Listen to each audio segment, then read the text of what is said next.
السلام عليكم ورحمة الله وبركاته. الحمد لله نحمده ونستعينه ونستغفره ونؤمن به ونتوكل عليه ونعوذ بالله من شرور أنفسنا ومن سيئات أعمالنا. من يهده الله فلا مضل له ومن يضلله فلا هادي له، ونشهد أن لا إله إلا الله وحده لا شريك له، ونشهد أن محمدا عبده ورسوله. أما بعد فأعوذ بالله من الشيطان الرجيم. بسم الله الرحمن الرحيم. وما آتيتم من ربا ليربو في أموال الناس فلا يربو عند الله، وما آتيتم من زكاة تريدون وجه الله فأولئك هم المضعفون.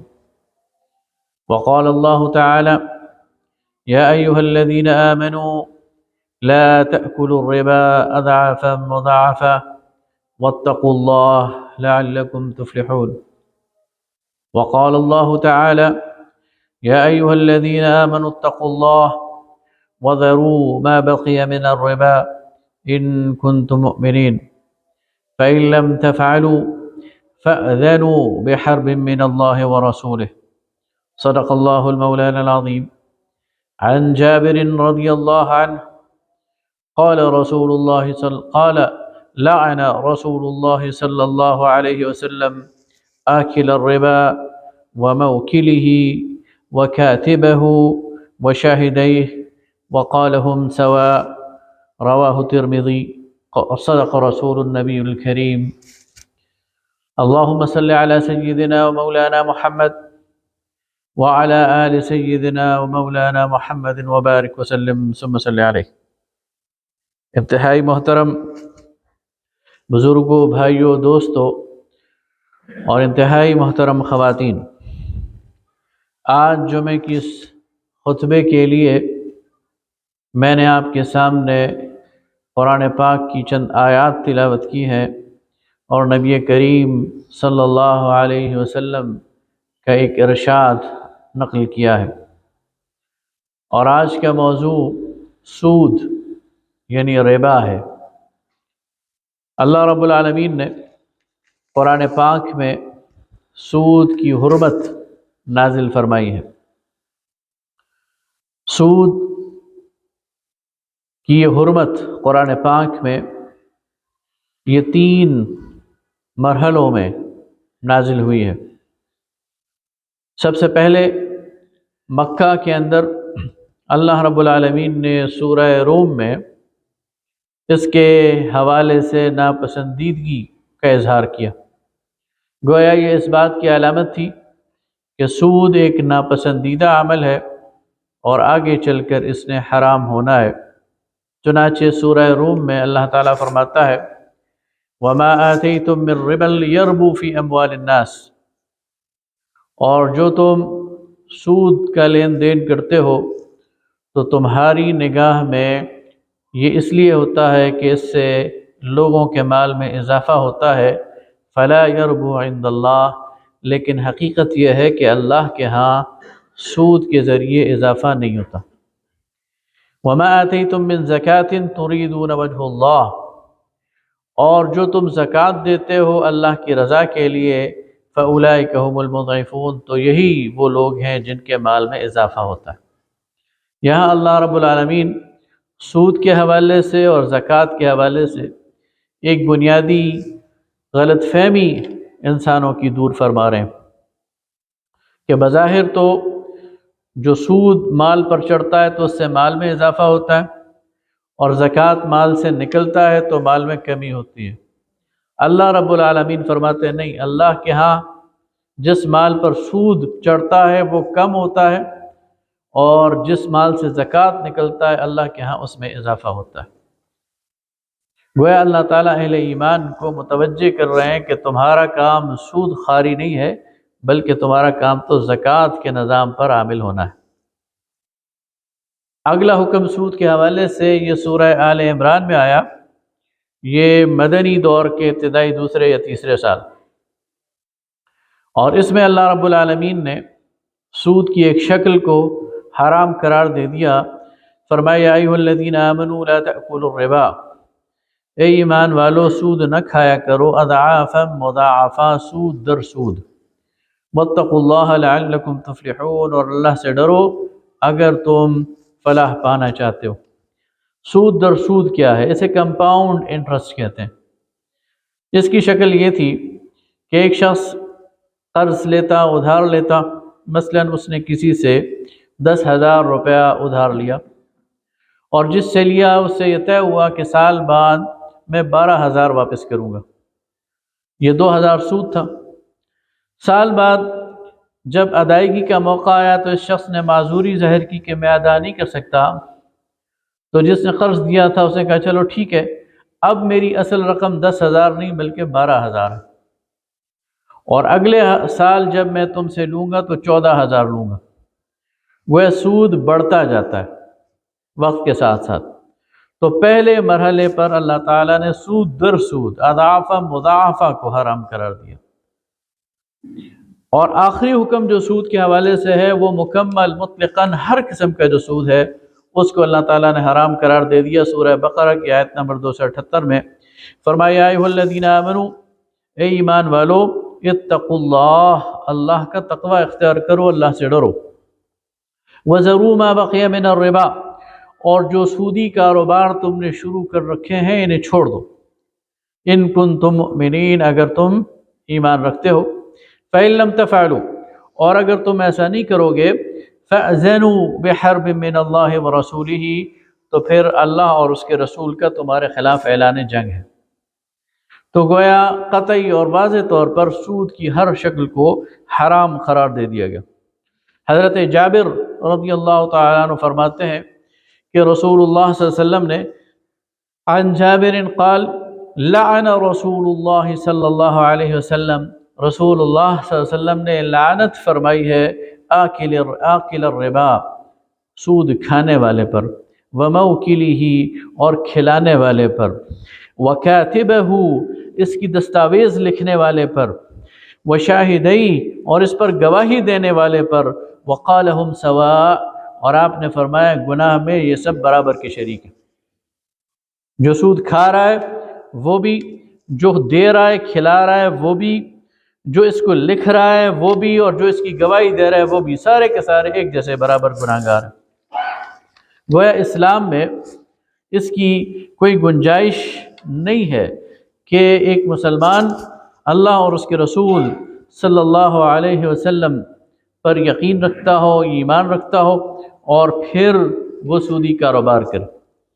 اب سوال یہ پیدا ہوتا ہے کہ یہ سود ہے کیا؟ ایک مسلمان کو اس کو سمجھنا چاہیے۔ سود میں جو قرآن نے اور جو حدیث نے سود کی تعریف کی ہے اور جس سود کو منع کیا ہے، اس میں 3 چیزیں شامل ہیں۔ پہلی بات یہ کہ یہ اصل رقم پر اضافہ ہے۔ آپ کسی کو قرض دیتے ہیں 10,000 اور مطالبہ کرتے ہیں کہ سال بعد مجھے 2,000 اضافہ دینا، تو یہ اضافہ سود ہے۔ تو جو بھی مجرد اضافہ ہے یہ سود ہے۔ دوسری بات اللہ رب العالمین واضح کرتے ہیں اور نبی کریم صلی اللہ علیہ وسلم نے واضح کی ہے کہ یہ منافع نہیں ہے، یہ تجارت نہیں ہے، بلکہ پہلے سے طے شدہ ہے۔ منافع اور تجارت کا تو اندازہ نہیں لگایا جا سکتا، پہلے سے طے نہیں کیا جا سکتا۔ منافع کم بھی ہو سکتا ہے، زیادہ بھی ہو سکتا ہے، ہو بھی سکتا ہے، نہیں بھی ہو سکتا۔ لہٰذا جو چیز پہلے سے طے کر دی جائے وہ سود ہے، وہ منافع نہیں ہے۔ اور تیسری بات یہ ہے کہ یہ ظلم ہے، یہ استحصال ہے۔ لہٰذا سود کے حوالے سے ہمیں بالکل کلیئر رہنا چاہیے۔ زمانہ جاہلیت میں سود کی 3 قسمیں تھیں جو کہ ہمیں تاریخ سے ملتی ہیں، حدیث کی کتب سے ملتی ہیں۔ ایک کو کہتے ہیں ربا الجاہلیہ، جاہلیت کا سود۔ یہ وہی تھا جو میں نے آپ کے سامنے پہلی مثال دی کہ ایک شخص کسی سے قرض لیتا تھا اور ایک میعاد مقرر ہو جاتی تھی کہ سال بعد لوٹاؤں گا، 2 سال بعد لوٹاؤں گا اور اتنا اضافہ دوں گا۔ جب وقت گزر جاتا اور وہ لوٹانے کے قابل نہ ہوتا تو پھر یہ رقم اصل رقم میں ضم ہو جاتی، یعنی 10,000 روپے کسی نے قرض لیا ہے، 2,000 روپے سود بنا ہے، تو اصل رقم 10 کے بجائے 12 ہو جاتی تھی، اور پھر اگلے میعاد کے لیے دوبارہ نئی یعنی رقم طے ہو جاتی تھی کہ اگلی دفعہ دو گے تو 14,000 دو گے، 15,000 دو گے۔ تو اسے ربا الجاہلیہ کہتے ہیں، یہ جاہلیت کا ایک ربا تھا۔ دوسری سود کی قسم تھی ربا النسی، یہ چیزوں کے لین دین اور خرید اور فروخت میں ہوتی تھی۔ ایک شخص کوئی چیز خریدتا تھا، مثلا کوئی گھوڑا اس نے خرید لیا، کوئی اوزار خرید لیا، کوئی سامان خرید لیا، کوئی گھر خرید لیا، لیکن ادائیگی مؤخر کر دی، چیز قبضے میں لے لی لیکن ادائیگی کے لیے سال بعد کا 6 مہینے بعد کا ٹائم دیا، اور اس ادائیگی میں پھر اضافہ ہوتا تھا، یعنی آج اس کی قیمت اگر 10,000 ہے تو 6 مہینے بعد میں تمہیں 12,000 دوں گا، اور سال گزر جائے گا اور نہ دے سکا تو پھر 14,000 دوں گا، اور 2 سال گزر گئے تو 16,000 دوں گا۔ وقت گزرتے ساتھ ساتھ قیمت میں بھی اضافہ ہوتا تھا، تو اسے ربا النسی کہتے تھے، یہ بھی حرام قرار دیا گیا۔ تیسری جو ربا کی قسم تھی اسے ربا الفضل کہتے ہیں، کہ ایک ہی جنس کی 2 چیزوں کو دست بدست لین دین میں، مثلا کسی کے پاس اچھی کوالٹی کی 1 کلو کھجور ہے تو وہ 2 کلو کھجور سے اسے بدل دیتا تھا، لوور کوالٹی کی 2 کلو کھجور دے کر اچھی کوالٹی کی 1 کلو کھجور خرید لیتا تھا، لو کوالٹی کی 2 کلو کشمش دے کر 1 کلو کشمش اچھی کوالٹی کی لے لیتا تھا۔ تو نبی کریم صلی اللہ علیہ وسلم نے اس سے منع فرمایا اور فرمایا کہ یہ سود ہے۔ تو یہ وہ 3 چیزیں تھیں جو زمانہ جاہلیت میں بھی موجود تھی، لیکن اللہ کے رسول صلی اللہ علیہ وسلم نے اس کو منع کیا۔ زمانہ جاہلیت میں تجارت کے 2 ماڈل تھے، ایک سود پر مشتمل تھا، ایک مضاربت پر مشتمل تھا۔ سود کا ماڈل میں نے آپ کے سامنے رکھ دیا کہ ایک شخص کسی کو ادھار دے دیتا تھا، وہ اس ادھار پر کاروبار کرتا تھا اور ایک متعین اضافہ اس کو واپس کر دیتا تھا، تو یہ سودی لین دین تھا، اس سے منع کر دیا۔ ایک دوسرا ماڈل بھی تھا، وہ تھا مضاربت کا، کہ ایک شخص کسی کو مال دیتا تھا اور کہتا تھا جاؤ اس پہ کاروبار کرو، نفع ہوگا تو آدھا آدھا، اور اگر نقصان ہو جائے گا تو وہ بھی برابر۔ تو اسلام نے اس کو جائز رکھا اور کہا کہ تجارت اور منافع یہ تو جائز ہے، مضاربت تو جائز ہے، لیکن سود جو پہلے سے طے شدہ ہے وہ جائز نہیں ہے، اور اس کو نبی کریم صلی اللہ علیہ وسلم نے سختی سے منع فرمایا تھا۔ آج لوگ یہ سوال کرتے ہیں کہ کیا آج کے دور میں بلا سود بینکاری اور بلا سود معیشت وہ چل سکتی ہے؟ اور اس کے پیچھے پھر وہ آج کے دور کا جو فلسفہ ہے وہ پیش کرنے کی کوشش کرتے ہیں کہ دنیا بہت آگے بڑھ گئی ہے اور نظام بہت پیچیدہ ہو گیا ہے، اور اس سارے کے سارے نظام میں شاید ہمارے لیے یہ پاسبل نہیں ہے، ہمارے لیے یہ بات قابل عمل نہیں ہے کہ ہم بلا سود بینکاری کی طرف جا سکیں۔ سب سے پہلے تو یہ واہمہ دور کر لیجئے کہ یہ آج کی بات نہیں ہے۔ جس طرح ہمارا یہ بینکنگ سسٹم ہے اور اس کو 500-600 سال ہوئے ہیں ڈیولپ ہونے میں، اور آج ہم تک پہنچا ہے، 1200 سال سے بلکہ 1400 سال سے اسلام کا نظام بھی انٹیکٹ ہے۔ 1000 سال تک مسلمانوں نے حکمرانی کی ہے اور بڑی بڑی سلطنتیں قائم کی ہیں۔ خلافت بنو امیہ ایک بڑی سلطنت تھی، خلافت بنو عباس ایک بڑی سلطنت تھی، خلافت عثمانیہ ایک بڑی سلطنت تھی۔ 1000 سال تک مسلمان حکمران رہے ہیں اور مسلمانوں کا سارا سسٹم وہ بلا سود رہا ہے۔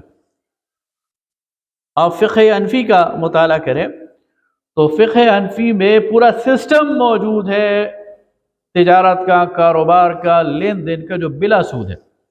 لہذا ہمارے پاس اپنا سسٹم موجود ہے اور وہ سسٹم ہوا میں معلق نہیں ہے، وہ سسٹم تجربہ شدہ ہے، اس پر عمل کیا جاتا رہا ہے، اور اس کے مطابق بڑی بڑی سلطنتوں نے اس دنیا کے اندر حکمرانی کی ہے۔ تو آج بھی اسلام کا سسٹم وہ قابل عمل ہے۔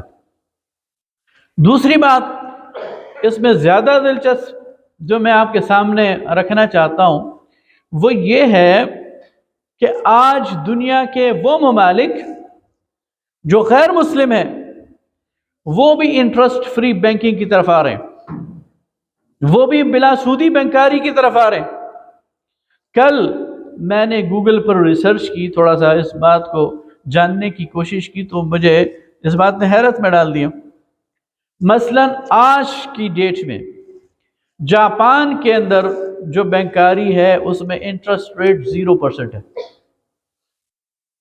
جاپان سودی کاروبار نہیں کر رہا۔ سوئٹزرلینڈ اس کے اندر انٹرسٹ ریٹ 0.5 ہے، ½ یورپ کے ممالک میں 1.25 1.25%،